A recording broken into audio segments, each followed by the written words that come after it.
Hey everyone, this is Neelish. I'm here with the SpeedX Leopard Pro road bike.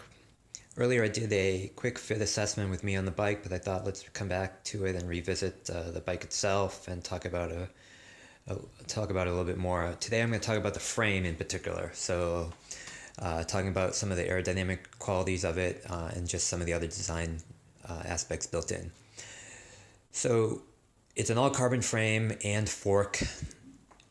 SpeedX claims a weight of the frame at 1.2 kilograms. I think that's a little bit on the heavier side relative to industry standard and what's out there in the market. The trade-off of that weight, 1.2 kilograms, for it being an aerodynamic frame, which is what SpeedX really markets it as, is to lightweight. You might have a lot of lightweight frames out there that are good for climbing but not as aerodynamically built. That's kind of the rationale and the trade-off between aerodynamic and lightweight.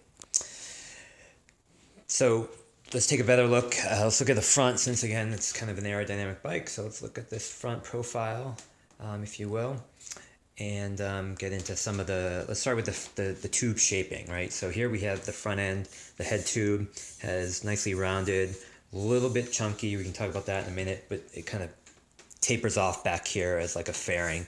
The down tube as well is nicely rounded in the front, but flat in the back.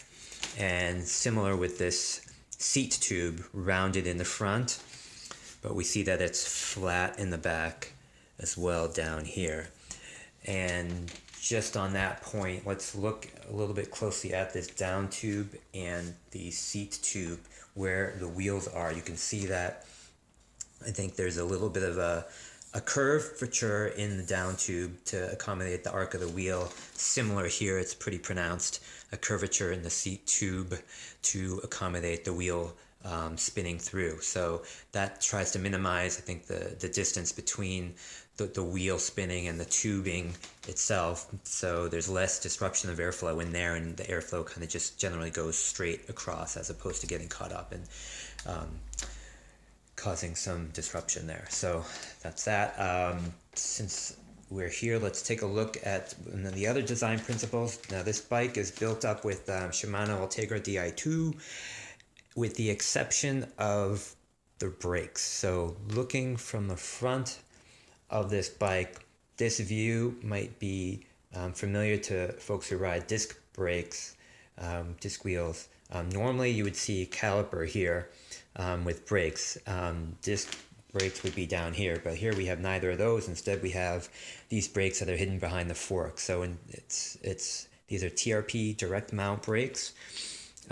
Here's the mount to the fork, and maybe I'll turn this a little bit to give you a better view of these brakes. So that's a pretty neat design consideration. This is the front, and let's take a look at the rear while we're on the topic here. It's again, here's the direct mount bolt and junction point, nicely hidden behind the bottom bracket to be more aerodynamic and out of the turbulence that could be caused if they were kind of sitting back here behind the seat tube.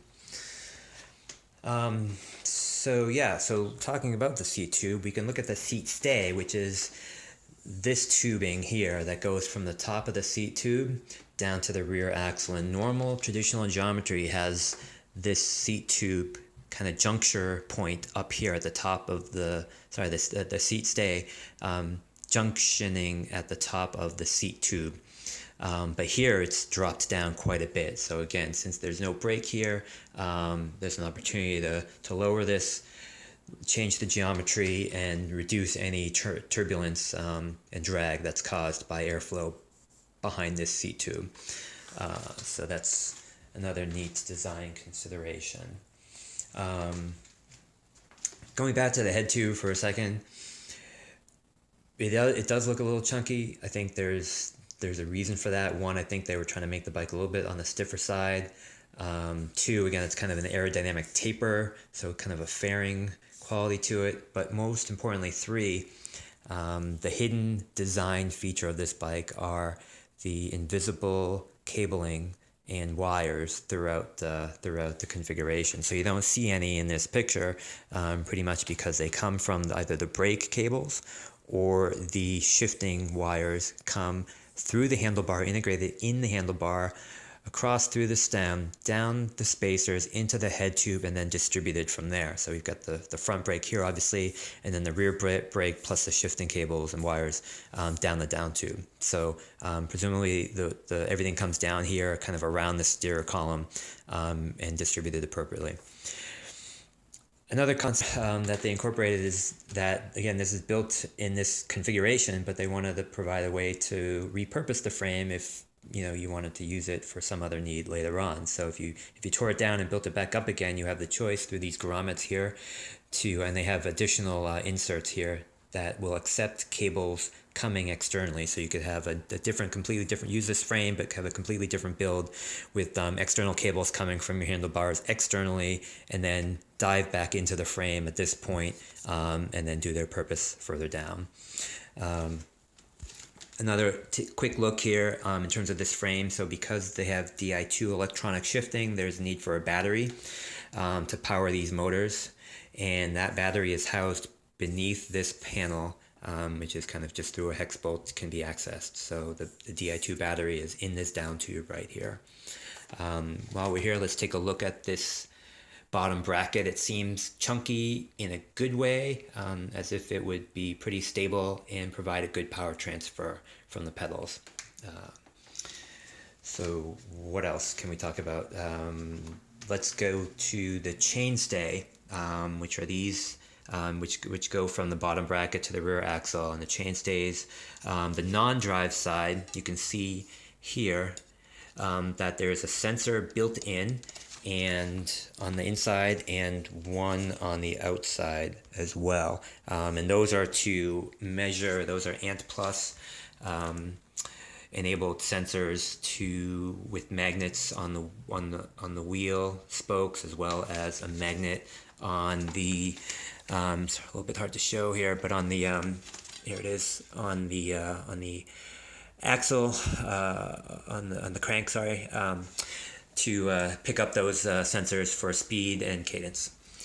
And finally, if you notice that my rear wheel was dropped out of the hanger here, good spotting earlier.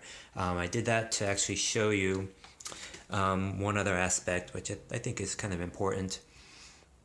You'll notice this rear axle junction has an external hanger, or a replaceable, I should say, replaceable hanger. That's this piece of metal that's bolted onto the carbon frame and hangs down, so you can attach your rear derailleur to it. So, I've had an experience with my other bike. It's a 2001 Le Mans Zurich. It's a steel bike, which does not have a replaceable hanger, and the hanger, over time and wear and tear and use and clunking around, sometimes can get bent, and that causes problems with your shifting. So bent hangers is a common thing enough that they make these replaceable, so you can, if you do bend your hanger, you can get a quick replacement and don't have to deal with any other issues around having a bent frame, and then you've got bigger problems. So also to note here, for those of interest, this is a vertical dropout on the rear. The dropouts can be varied on road bikes, but I just wanted to point that out. Hey folks, one quick thing I should have also mentioned was the mechanism to secure the seat post in the seat tube using this hex bolt that you saw there, and a small wedge that sits inside the seat tube to tighten it and lock in the seat post height as you desire. So that's here at the junction of the top tube and the seat tube. And I'll also note while we're on this that the seat post goes in pretty nicely and pretty smoothly with some nice clean edges here on the sides and on the back. On the front, there's a little bit of a gap between, trying to focus that, between the top tube edge and the seat post going in. So SpeedX provided this rubber gasket to kind of sit over on top of that whole junction point to slant off any water, moisture, debris, etc. that could get caught up in there. So again, that's the seat post clamping mechanism. Thanks. So that's it. This is the Leopard Pro from SpeedX. Oh, actually, one other quick note, just on the point of aesthetics. At the time of order, I think there were 3 colors that could have been orders placed. One is black and red, the other is black and white, and then finally this matte black. So I obviously went with the matte black. The paint job is pretty good, actually. If you look at some of the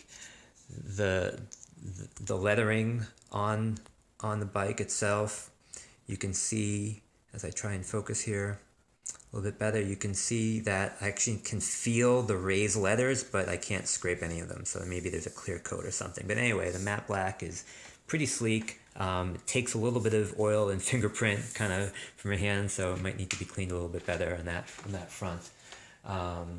So yeah, thank you for watching. This has been the description of the frame of the SpeedX Leopard Pro. Happy trails.